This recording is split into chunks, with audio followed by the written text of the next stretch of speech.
नमस्कार मित्रों, आप सभी का मेरे चैनल पर स्वागत है। आज हम वैशाख माह की बांदरी की कथा का श्रवण करेंगे। आइए। कहानी है एक राजा की। एक राजा जो रोज़ सुबह उठकर गंगा जी नहाने जाता था। राजा ने सबको ये बोल रखा था कि मेरे से पहले कोई गंगा जी में नहीं नहाएगा।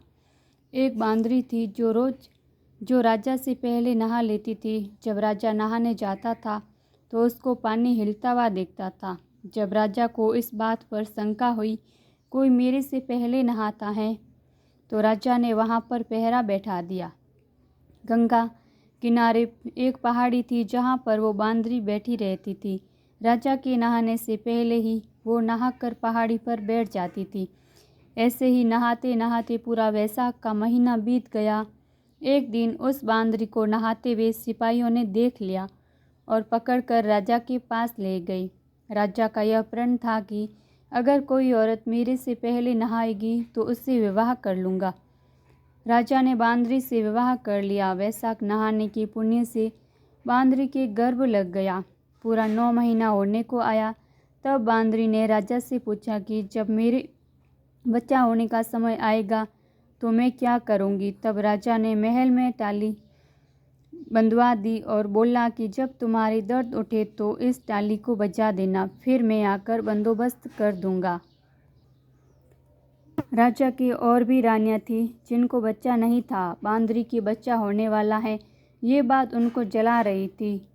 टाली बंधी हुई देखकर उन्होंने पूछा कि ये टाली क्यों बांध रखी है। तब बांदरी ने बोला कि जब मेरी बच्चा होने वाला होगा तब राजा को बुलाने के लिए ये टाली बांधी है। तब रानियां बोली कि एक बार टाली बजाकर तो देखो कि राजा आते हैं या नहीं। बांदरी ने टाली बजाई और राजा आ गए। जब राजा ने आकर पूछा कि टाली क्यों बजाई, तो बांदरी बोली कि इन रानियों ने मुझसे कहा था कि एक बार टाली बजाकर तो देखो कि राजा आते हैं या नहीं। तब राजा ने बोला कि दोबारा ऐसा मत बजाना। थोड़े दिन बाद जब बांदरी के बच्चा होने वाला था तो बांदरी ने खूब टाली बजाई, पर राजा नहीं आए। जब बांदरी ने रानियों से पूछा कि अब क्या होगा, मैं बच्चे को जन्म कैसे दूंगी, तब रानियों ने बांदरी से कहा कि आँखों पर तो पट्टी बांध ले और नीचे मुँह कर ले। बांदरी के वैशाख नहाने से बहुत सुंदर लड़का हुआ।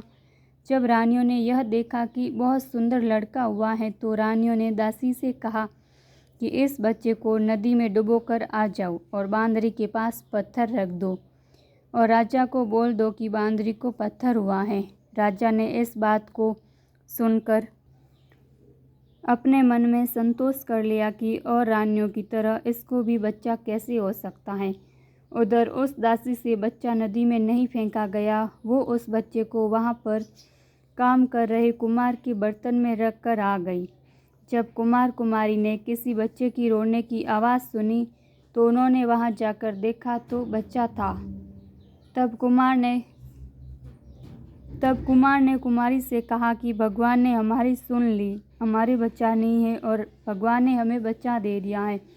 अगर तुम इस बच्चे का पालन पोषण कर सको तो इसे हम अपने घर ले चले। कुमारी राजी हो गई और उन दोनों ने उसको पाल पोस कर बड़ा कर दिया। लड़के को इस बात को पता चल चुका था कि वो बांदरी के जन्म लिया था और रानियों ने उसको मारने के लिए दासी को दे दिया था। एक दिन वो लड़का कुमार का बनाए हुए हाथी घोड़ों को ले जाकर कुएं पर बैठ गया, जहाँ पर दासियाँ पानी भरने आई। उनको देखकर वह लड़का बोला कि मेरे हाथी घोड़े पानी पी ले। तब दासियाँ उसकी बात सुनकर हंसने लगी और बोली कि कभी माटी के हाथी घोड़े भी पानी पीते हैं क्या। तब वह लड़का बोला कि कभी बांदरी के भी पत्थर होते हैं क्या, यह बता। दासियों ने रानियों से जाकर कह दी। यह बात सुनकर रानियों ने जहर का लड्डू बनाकर कुम्हार के लड़के के लिए भेजा। भगवान की कृपा से जहर के लड्डू गूंद के लड्डू बन गए। दूसरे दिन रानियों ने देखा कि वह लड़का मरा नहीं।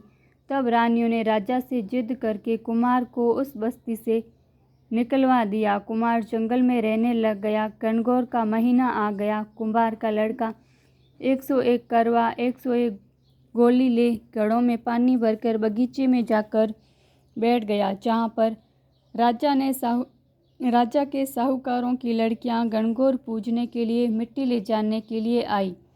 वहाँ पर पहले तो उन्होंने खूब खेला कूदा। जब उनको प्यास लगी तो वे उस लड़के के पास पानी पीने के लिए आई। तब वो लड़का बोला कि मेरे पास गोली हैं, उसको तुम खाती जाओ और मेरे चारों तरफ फेरती जाओ, तब तुमको पानी पिलाऊंगा। इस बात से उनमें से कई लड़कियां पहले तो राजी नहीं हुई, पर प्यास मिटाने के लिए मान गई। फिर वो लड़का अपने सामने आग जलाकर बैठ गया और उनको गोली खिलाते गया, अपने चारों तरफ चक्कर लगवाता गया। ऐसा करने से सब लड़कियों के गर्भ लग गया। जब ये बात उन लड़कियों के माता पिता को पता चली तो उन्होंने उन लड़कियों से पूछा कि ऐसा क्यों हुआ है। उन्होंने सारी बात बता दी तो उनके माता पिता उस कुम्हार के पास गए और बोले, तुम्हारे लड़के ने हमारी लड़कियों से फेरे लेकर शादी कर ली है। वे बोले कि इन लड़कियों को अब तुम अपने पास रखो। तो कुमार बोला कि इतनी सारी लड़कियों का मैं कैसे पालन पोषण करूँगा। तब उनके माता पिता ने उन लड़कियों को बहुत धन देकर विदा कर दिया। थोड़े दिन बाद कुमार के घर 101 पोता बच्चा हो गया। कुमार बोला कि हम पूरी नगरी को जिमाएंगे। तब सब लोग कुमार के जीमने के लिए आए। राजा रानियां सब आए, केवल बांदरी को छोड़कर सब आए। जब लड़के ने यह देखा कि बांदरी नहीं आई है तो उसने राजा के पास जाकर बांदरी को लाने के लिए न्योता भिजवाया। बांदरी आई, उसको सोने की चौकी पर बिठाकर सभा में बिठा दिया और लड़की ने अपनी बहुओं को बता दिया कि यह मेरी जन्म की माता है। और लड़की ने अपनी बहुओं को बता दिया कि यह मेरी जन्म की माता है। तो सारी बहुओं ने उसको सोने के सिक्के देती गई और उसके पैर छूती गई।